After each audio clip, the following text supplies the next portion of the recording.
Hello sir, నమస్తే. నమస్తే ప్రియ.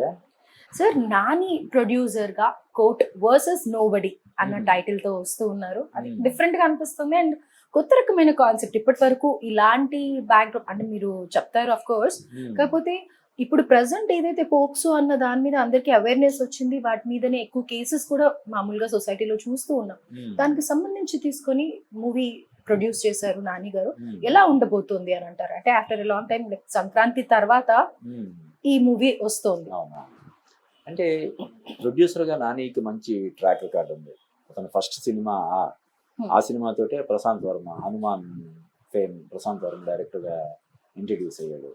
తర్వాత అతను తీసిన హిట్ 2 కూడా మంచి హిట్ అయినాయి. ఇప్పుడు హిట్ 3 కూడా వస్తుంది. రేపు మే 1కి అది వస్తుంది. నాని ప్రొడ్యూస్ చేస్తున్న సినిమా కాబట్టి సహజంగానే ఈ 'కోర్టు' అనే సినిమా మీద మంచి అంచనాలు ఉన్నాయి. ఇంకొకటి మనం చూస్తే ఈ కోర్టు నేపథ్యంలో అంటే కోర్టు డ్రామా నేపథ్యంలో వచ్చిన సినిమాలు ఎక్కువ శాతం హిట్ అవ్వడానికి అవకాశాలు ఉన్నాయని నాకు అనిపిస్తుంది. అవునా? ఎందుకంటే కొంచెం వెనక్కి వెళ్తే హ్మ్. ఎన్టీఆర్, సావిత్రి, కృష్ణ, సోహన్ బాబు సినిమా ఒకటి ఉంటుంది 'విచిత్ర కుటుంబం' అని. అంటే ఓల్డెన్ డేస్ లో కూడా ఆ, ఇదే కోర్టుకి ఈవెన్ 'బొబ్బులి సంబంధించి. పులి' దాసనారాయణరావు ఎన్టీఆర్ కాంబినేషన్లో వచ్చిన 'బొబ్బులి పులిలో' కూడా కోర్టు డ్రామా ఎక్కువ ఉంటుంది.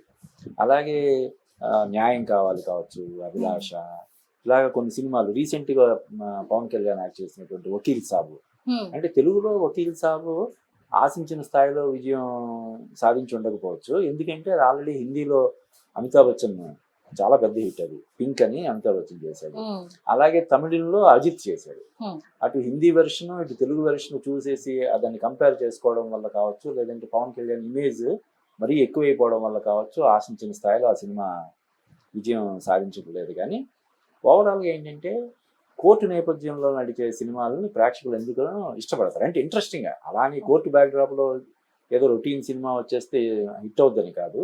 ఏమాత్రం ఇంట్రెస్టింగ్ ఉన్నా కూడా హ్మ్. ఖచ్చితంగా హిట్ అవ్వడానికి అవకాశాలు ఉన్నాయి. ప్లస్ ఇందులో title court versus nobody. Nobody. అంటే ఒక సామాన్యుడు, ఒక అనామకుడు చేసే పోరాటం లాగా, హ్మ్. ఒక అనామకుడికి జరుగుతున్న అన్యాయాన్ని కి చేసే పోరాటం లాగా అది కనిపిస్తుంది. కాబట్టి అంటే సహజంగా ఎప్పుడు కూడా ఆ, ఒక సాధారణమైనటువంటి వ్యక్తి ఒక వ్యవస్థతో పోరాటం చేస్తున్నప్పుడు ప్రతి ఒక్కరు కూడా ఐడెంటిఫై చేసుకుంటారు. దాన్ని హ్మ్. అంటే అరే ఈ సామాన్యుడు గెలవాలి ఈ వ్యవస్థ మీద అని చెప్పి ఆ జనాలు ప్రేక్షకులు కోరుకుంటారు. కాబట్టి కూడా ఈ సినిమా హిట్ అవ్వడానికి ఎక్కువ సో అవకాశాలు ఉన్నాయి. అందుకే ఒక మిడిల్ క్లాస్ ఫ్యామిలీని చూస్ చేసుకున్నారు అని అనుకోవచ్చా?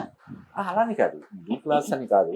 అంటే జనరల్గా మరి అనామకుడు అంటే మిడిల్ క్లాస్ కూడా కాదు అన్నట్టు, అవును, below the poverty. Below the poverty అని. ఇక్కడ ఇంకొకటి ఏంటంటే నాని ఒక స్టేట్మెంట్ ఇచ్చాడు.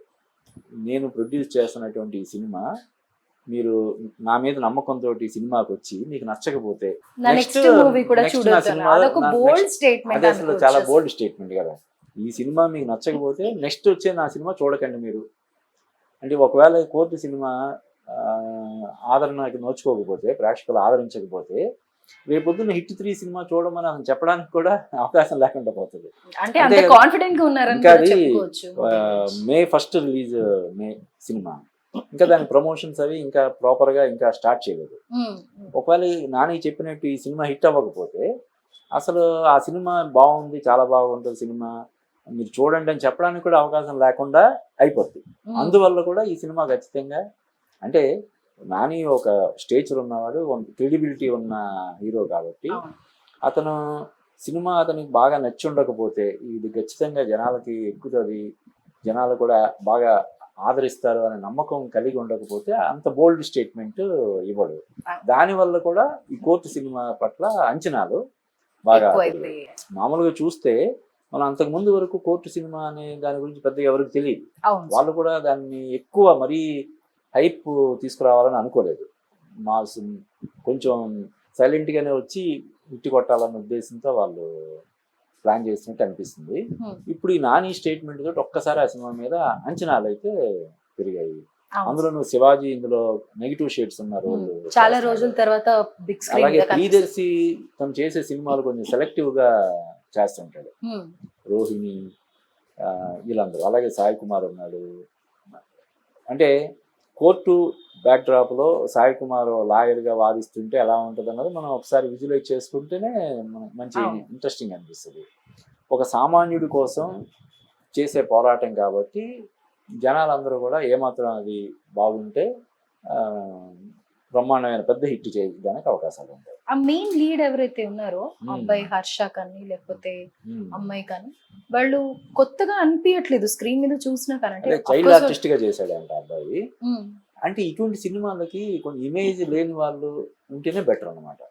కానీ ఫ్రెష్ ఫేస్ లాగే, ఎందుకంటే అబ్బాయిని హీరో హర్షని మాత్రం కొన్ని వాటిల్లో చూసాము, గుర్తుపడతాం. కానీ అంత నోటెడ్ కాదు కాబట్టి, అంటే వాళ్ళ నటనలో అనుభవం ఉండి పెద్దగా తెలియకపోవడం, అంటే బాగా నిశితంగా సినిమాలను ఫాలో అయ్యే వాళ్ళకి తెలుసు తప్ప మామూలుగా తెలియదు కాబట్టి అది ఓ రకంగా అడ్వాంటేజ్ అవుతుంది. ఇమేజ్ లేకపోవడం అన్నది అడ్వాంటేజ్. నేను స్టార్టింగ్ లో చెప్పినట్టుగా పోక్సో యాక్ట్ అనేది ఈ మధ్య కాలంలో ఎక్కువగా వినిపిస్తుంది కదా, దాన్ని బేస్ చేసుకొని తీయడం గురించి మీరు ఏమంటారు? అది అంటే పోక్సో చట్టం అనేది చాలా పవర్ఫుల్ చట్టం. అది నాన్ బెయిలబుల్, అంటే ఆ సెక్షన్ కింద కేసు పెడితే అవతల వాళ్ళు ఎంత ఇదైనా సరే దానికి బెయిల్ రావడం కూడా చాలా కష్టం ఉంటుంది. అంటే మైనారిటీ తీరని అమ్మాయి, ఒకవేళ అమ్మాయి పూర్తిగా సహకరించినా ఓకే అన్నా కూడా, అటువంటి పరిస్థితుల్లో కూడా 18 సంవత్సరాల లోపు ఆ అమ్మాయితో మిస్బిహేవ్ చేస్తే అది నేరం అన్నమాట. అంటే దీంట్లో ఇండైరెక్ట్ గా ఇంకెవరినన్నా ఇన్వాల్వ్ చేయడానికి చేశారని అనుకోవచ్చా? లేదు, ఆ స్టోరీలో ఒక భాగం. అదేమంటారు మామూలుగా, అంటే చాలా మందికి తెలియదు. ఇప్పుడు ఆడపిల్లలు ఏంటంటే 12-13 అంటే ఈ మధ్యన ట్రెండింగ్ లో ఉన్న మూవీ ఇండస్ట్రీకి సంబంధించిన వాళ్ళ పైనే ఇలాంటి ఒక యాక్ట్ ఉంది అనేది తెలుసుకున్నారు ప్రజలు. అలాగే ఓ పోక్సో యాక్ట్ అంటే ఇలా వర్తిస్తుంది అనేది కూడా జానీ మాస్టర్ సంబంధించి నాకు తెలిసి అటువంటిది. పైగా ఇప్పుడు జానీ మాస్టర్ కేసుకు సంబంధించి భిన్నాభిప్రాయాలు ఉన్నాయి కాబట్టి దానికి దీనికి సంబంధం అనుకోవట్లేదు. అయితే ఇటువంటి చట్టం పట్ల అవగాహన కలిగించే ఇది కూడా మంచిది. ఎందుకంటే కొంతమంది ఏమనుకుంటారు, తను కూడా ఇష్టపడుతుంది కాబట్టి మనం ప్రొసీడ్ అవ్వచ్చు, ముందుకు వెళ్ళొచ్చు అని చెప్పి కొంతమంది అనుకుంటారు. కానీ తను అంగీకరించినా కూడా, తను పూర్తి స్థాయిలో సహకరించినా కూడా అది తీవ్ర నేరంగా దాన్ని ప్రభుత్వం పరిగణిస్తుంది, చట్టం పరిగణిస్తుంది. కాబట్టి ఆ విషయంలో అవగాహన కల్పించే అవకాశం కూడా ఈ సినిమా ద్వారా ఉంటుంది. అంటే ఏదైనా సరే మనం ట్రైలర్ చూస్తే చాలా ఇంట్రెస్టింగ్గా ఉంది. కొత్తగా ఎవరో డైరెక్టర్ పేరు ఏం పేరు? రామ్ జగదీష్. ఈ సినిమాతో రామ్ జగదీష్ అనే కుర్రాడు డైరెక్టర్గా ఇంట్రడ్యూస్ అవుతున్నాడు. అంటే జనరల్గానే ఫస్ట్ టైం డైరెక్ట్ చేసే వాళ్ళలో విపరీతమైనటువంటి ఫైర్ ఉంటుంది. ఎందుకంటే ఈ సినిమా హిట్ అయితేనే అతను నెక్స్ట్ ఫ్యూచర్ కాబట్టి వాళ్ళు మ్యాక్సిమం ఎఫర్ట్స్ పెడతారు. పైగా ఒక కొత్త డైరెక్టర్ చెప్పిన సబ్జెక్ట్ని ఒక ప్రొడ్యూసర్ ఓకే చేశాడంటే కూడా ఎంత విషయం ఉంటే తప్ప ఓకే చేయరు. ఒకవేళ సబ్జెక్ట్ ఓకే చేసినా కూడా ఇటువంటి సెన్సిబుల్ సబ్జెక్ట్ని హ్యాండిల్ చేయగలుగుతారు లేదని వేరే ఎవరినైనా ఈ కథని మేము వేరే వాళ్ళని పెట్టుకుంటాం అనే ప్రపోజల్స్ కూడా చేస్తుంటారు. అటువంటిది ఒక కొత్త డైరెక్టర్ రామ్ జగదీష్ అనే కొత్త కుర్రాడు ఈ సినిమా ద్వారా దర్శకుడిగా పరిచయం అవుతున్నాడు కాబట్టి కూడా ఈ సినిమా హిట్ అవ్వడానికి ఎక్కువ అవకాశాలు ఉన్నాయని మనం చెప్పొచ్చు. ట్రైలర్ లో కూడా మీరు అన్నట్టుగా ఇప్పుడు రామ్ జగదీష్ కొత్తగా పరిచయం అయినా కానీ ఏం లేదు, ఇంతకు ముందు ఏదో చూసిన ఎక్స్పీరియన్స్ లాగే అనిపిస్తుంది తప్ప ఫ్రెష్ గా అంత బాలేదు అన్నట్టుగా ఏం లేదు. నరేషన్ అంతా కూడా చాలా గ్రిప్పింగ్ గా, చాలా ఇంట్రెస్టింగ్ గా, చాలా గ్రిప్పింగ్ గా ఉంది. అంటే ట్రైలర్ చూస్తే ఖచ్చితంగా మనం ఈ సినిమాకి వెళ్ళాలి, ఈ సినిమా చూడాలి, అసలు ఏంటి స్టోరీ అన్న క్యూరియాసిటీ వస్తుంది. ఇందాక మనం చెప్పినట్టు ఇంక నాని ఇచ్చిన స్టేట్మెంట్ ఎలాగ ఉంది, ఈ సినిమా మీకు నచ్చకపోతే ఇంక నా సినిమాలు ఏవి చూడొద్దు అన్నట్టుగా మాట్లాడారు. కాబట్టి కూడా ఈ సినిమా మీద మంచి అంచనాలు ఏర్పడడానికి కారణాలు అయినాయి. హిట్ అవ్వడానికి కూడా ఎక్కువ అవకాశాలు ఉన్నాయి. ట్రైలర్ అయితే చాలా ఇంట్రెస్టింగ్ గా ఉంది. అండ్ మ్యూజిక్ డైరెక్టర్ ని కూడా సార్ షార్ట్ ఫిల్మ్స్ లో కానీ లేకపోతే ఇండివిజువల్ మ్యూజిక్ ఆల్బమ్స్ చేస్తాడని కూడా విజయబుల్ కొన్ని రీసెంట్ గా కొన్ని అదే నా పెళ్ళాం సాంగ్ ఉంది కదా ఒకటి, అది చాలా హిట్ అయింది. అతను విజయబుల్ సినిమాలు కూడా అతను చేశాడు సెలెక్టివ్ గా. ఫేవరెట్ నా పెళ్ళాం సాంగ్ అన్ని అంటే ఒక సినిమాకి అన్ని కలిసి వస్తేనే సినిమా హిట్ అవుతుంది. మ్యూజిక్ కానీ, సినిమాటోగ్రఫీ కానీ, ఎడిటింగ్, ఇవన్నీ సమపాలలో ఇది ఉంటేనే సినిమా హిట్ అవ్వడానికి అవకాశాలు ఉంటాయి.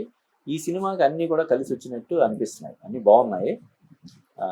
నేరేషన్ చాలా గ్రిప్పింగ్ గా ఉంది, ఫోటోగ్రఫీ, సినిమాటోగ్రఫీ ఇవన్నీ ట్రైలర్ని బట్టి మనం ఇవన్నీ మనం జడ్జ్ చేయలేం, కానీ ఓవరాల్ గా ఓవరాల్ గా ట్రైలర్ వరకు మాట్లాడితే సినిమా థియేటర్లకి జనాలను రప్పించడానికి అవసరమైనటువంటి ఇది ఇంట్రెస్టింగ్ క్వాలిటీస్ ట్రైలర్ లో ఉన్నాయి. సినిమా కూడా హిట్ అవ్వడానికి ఎక్కువ అవకాశాలు ఉన్నాయి. నైస్. సో హిట్ 3 కూడా అందరం వెళ్తున్నామని చెప్పుకోవచ్చు అంతే. అండ్ ఇంకోటి మీరు చెప్పినట్టుగా నిజంగానే పోక్సో యాక్ట్ గురించి మెయిన్ గా ఎక్కువగా ఇన్ఫ్లుయెన్స్ అయ్యేది మూవీస్ నుంచే, పిల్లలు కానీ పెద్దవాళ్ళు కానీ ఎవరైనా కానీ. సో దాని గురించి కూడా ఒక మంచి అవేర్నెస్ తెచ్చే లాగానే ఉంది కాబట్టి డెఫినెట్ గా అందరికి ఇది మంచిగా నచ్చుతుంది అని అనేసి అలా అనుకుంటున్నాను.